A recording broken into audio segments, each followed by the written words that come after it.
Columbina enjoyers in shambles. Columbina haters partying right now. Rarier dancing on Columbina's grave right now, converting to Dotoreism and thanking his new god for what he's done for him. Thoughts about Illuga nerfs? Doesn't really matter. Like, Illuga nerfs are not Illuga nerfs, because they only nerf Zibai. Literally, the only character in the game that uses the part of Illuga's kit that got nerfed is Zibai. Like, it is not an Illuga nerf. It's a Zibai nerf. So Zibai is a fraud now? Yes, 100%. Fraud alert. Wee-oo, wee-oo, wee-oo. Fraud alert. All right, chat. I think it's time. Let's take a look at the nerf. Let's list off the changes. Number one, the charge attack got buffed. Pretty significantly so. The charge attack is now about 20% stronger. A little bit less than that, like 15% stronger or whatever. But it's still kind of cooked because charge attack Columbina was always more about driving llama quills than it was about the charge attack doing damage. So it doesn't really do that much. Skill, initial cast unchanged, hydro damage unchanged, but electro damage lost 15%. It went from 10 to 8.5 basically for the lunar charge. The crystallize, yeah, so it's also a 15% nerf to this one, and then 2.53. This one's bigger, 30%, but it's also fake because, like, again, right, the lunar bloom mode for Columbina is more about driving llama quills than it is about Columbina's damage. So in practice, it's not 30% nerf. It's actually probably even less of a nerf than the other two. Burst unchanged. There's changes to constellations. C1 unchanged. C2. Yeah, so they made the elevations from the cons instead of 3% across the board. It's now 1.5% across the board, but C2 and C6 are 7 instead. C2 HP buff is now 40%, and the attack and defense buff from C2 are also now a little bit higher. The EM buff is unchanged. Yeah, that's a pretty massive buff to C2, isn't it? Right? More elevation, more HP, and a bigger stab buff. All right, next, Zibai nerf buffs changes. Everything in the whole kit is the same, except the Ascension one, which went from 40 to 60. But that's basically unchanged. This is nothing. And finally, Illuga, pretty massive nerf to the lunar crystallize reaction damage bonus. Not here, but there's also a change to the Ascension passive bonus. So basically now, instead of giving 700, he gives 560. Keep in mind, Illuga was like, maybe it's not that big of a deal, actually. I gotta update my calcs, though, so we'll do that today. First off, let's take a look at how much these changes are for... Let's take a look at the Nahida version, because I think the Sucrose version is stronger, but it's also a little bit more of a headache to play for Nefertiti. So this is gonna be V3. That's it, right? So we lost 4k DPS, 3.5k DPS. It's a fucking joke of a nerf, right? 2.3%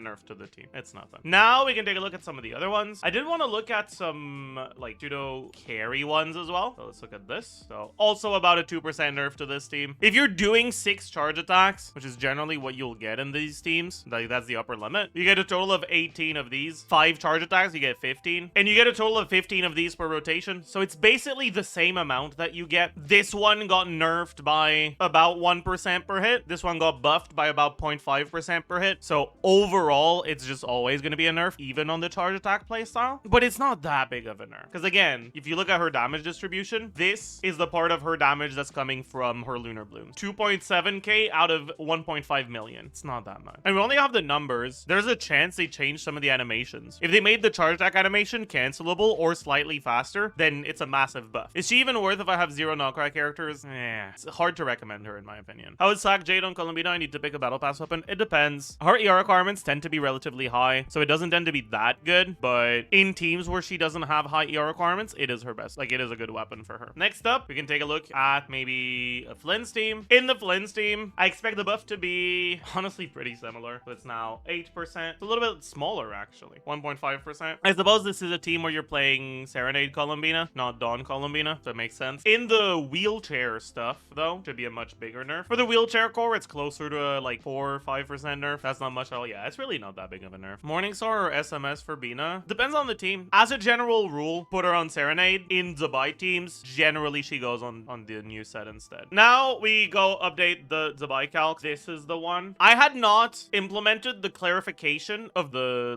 Ascension passive being a quill yet. So first we got to do that. So just fixing that that makes her about 3.5% worse here. That was the actual V2. And now we can implement V3 changes. So it is not 40 now, it's 60. But Columbina got nerfed. So it's about a 4% nerf here. So in Nefer teams, it's about a 2% nerf. In Flins teams, about a 1.5% nerf. In Ineffa teams, about a 5% nerf. In Zibai teams, about a 5% nerf. Something like that. I thought Lunar Blue would do more nerf compared to Lunar Crystallized. No. Is that C6 Illuga? This is C2 Illuga. Is Illuga still worth using? That's a good question, actually. Because, like, he's providing Zibai here with about 14k DPS from his quills. Is Illuga even better than Xilonen here? Xilonen doesn't work unless you replace Zhongli here. Well, we probably do replace Zhongli. Like, it might be worth it. Honestly, let's take a look. Yeah, this 2-unit team is already at 80k. That's really funny. Yeah. I guess Illuga is just dog shit, actually, huh? Okay. Well, that's kind of unfortunate. That's certainly unfortunate. Anyways, let's do Xilonen Ineffa. Ineffa. That seems pretty good. A lot better than Illuga. This is C2 Illuga. It's not a lot better than C6 Illuga, but it does seem to be a lot better than C2. Now do Sucrose for Xilonen. The problem is that Sucrose doesn't shred Geo, and you're also losing Geo resonance. So it's like, at that point, why the fuck is Zibai on the team, right? Like, congrats, you've pulled the Flins downgrade, I guess. Okay, we can take a look at whether Instructor is better. It's worse. So Scroll will be better. Take a look at this. So Albedo, maybe it's good actually, but I don't know, because I feel like the rotations would be too long with Mona taking so much longer. Okay, maybe I shouldn't take as many shortcuts as I did, because this team is actually looking good now. You know what? Let's start over. We'll have this as our baseline, I think. Or maybe we do the Zhongli one instead as a baseline. This is a little baseline. I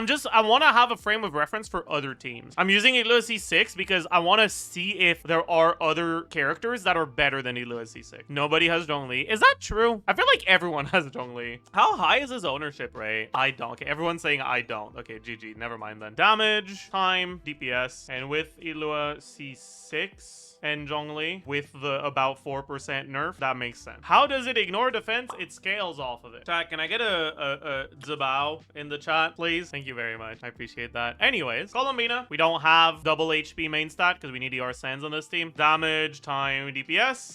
Okay. Now, Zhongli will be present for all of them. I know. Present! I don't know, man. Zhongli is such a pain in the ass to cal because he's got so many different stats he scales with and none of them do anything. Like, do I really want to add like 8 lines to my calcs just for something that's going to end up being like ranging between 3 and 5k? Or can I just assume 4k? I'm just going to assume 4k. And Illuga, max defense for DEI buff. But if you do that, your shield is pathetic and you don't have any real healing in this team. So if your shield breaks, it's hard to keep Harbinger uptime, and if you don't go Harbinger, you're not happy. Damage, yeah. Total, yeah. All right, how does that compare? It was 153 here with the nerfs plus the correction. That makes sense. Okay, next up, let's take a look at what happens if you replace Illuga with something else. So in this team, compared to the Illuga Zhongli version, her personal damage is like a third lower, right? But like, we knew this because we're getting a lot more damage from the rest of the team. So let's take a look at the rest of the team. So personal DPS here is 17k. Then Xilonen, personal DPS is going to be like 2k maybe. I don't know if 22 is reasonable, honestly. Zibai Furina again. We do have a decent portion of our damage that gets affected by damage percent, right? Like 50k out of 130. Like, it's not nothing. And you don't have too many great options. Oh, wait. I just realized. If your rotation is longer, you will get more hits from Columbina's skill. My bad. Not that big of a difference, though. Let's take a look at the Mona Albedo one now. And then we have Mona personal damage. Wouldn't be too high. And the Song of Days pass that I haven't added either. He said, let's skip Albedo's burst since when do we not care about 125 EM? It's not that we don't care about 125 EM. Is that if you use Albedo's burst before Mona, you have like 3 seconds of uptime left by the time you swap to Zibai. And if you use it after Mona, you lose Mona burst uptime in the later half of Zibai's rotation. So it kind of just feels really awkward because your buff duration doesn't line up well. If you could like intentionally not pop the Omen from Mona and do like Mona burst into Albedo burst into Mona N4E, that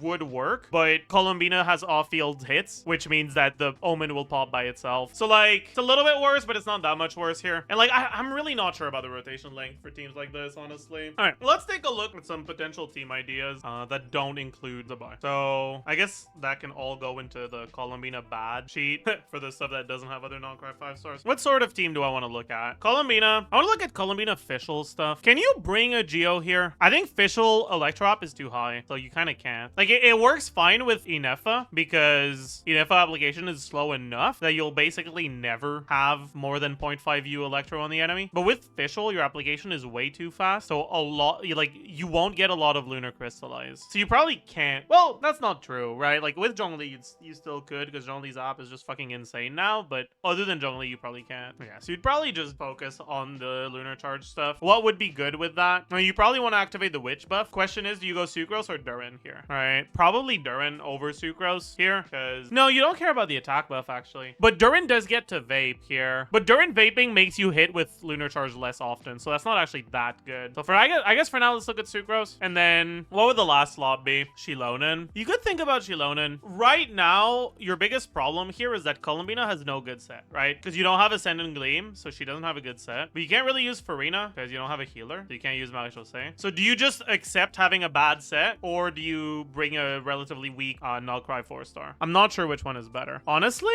it might be an Ino angle, because particle generation for Columbina is actually kind of a big deal here. But maybe it's not Ino. I don't know, man. Please, Zajef, I need this. My Sethos kind of teamless. Sethos has a good team now. What are you yapping about? Is Mona exempt from consideration? Maybe it's just Mona, honestly. Like, Mona is pretty good in this team. It's just, then you have 3 witches, and you don't have a good set for Columbina. So maybe you don't bring Sucrose, and you bring Yehuda instead? Probably, actually. Yeah. Is 3 witch necessarily bad? It's not that 3 witch is bad. It's that part of the value provided by these characters is activating the witch stuff. So they're comparatively less valuable if you already have witch active somehow. Why not Durin? Durin instead of who? Instead of Yehuda? There's what I just said, but then there's also the fact that Columbina just doesn't have a good set in a team like that. Like, you need to understand, she's gonna be on 2Ps instead of an actual good set bonus if you put Durin here. That's kind of a big fucking deal. It's a really big deal.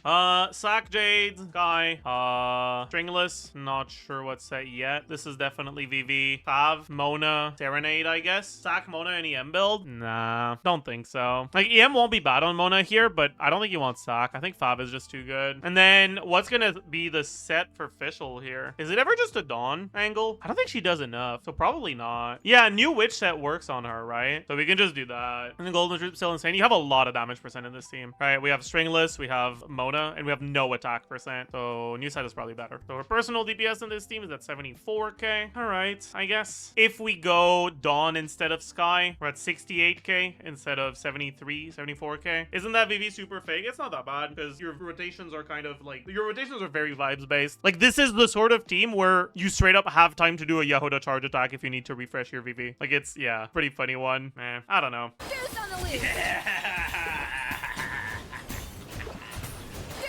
Deuce on the loose.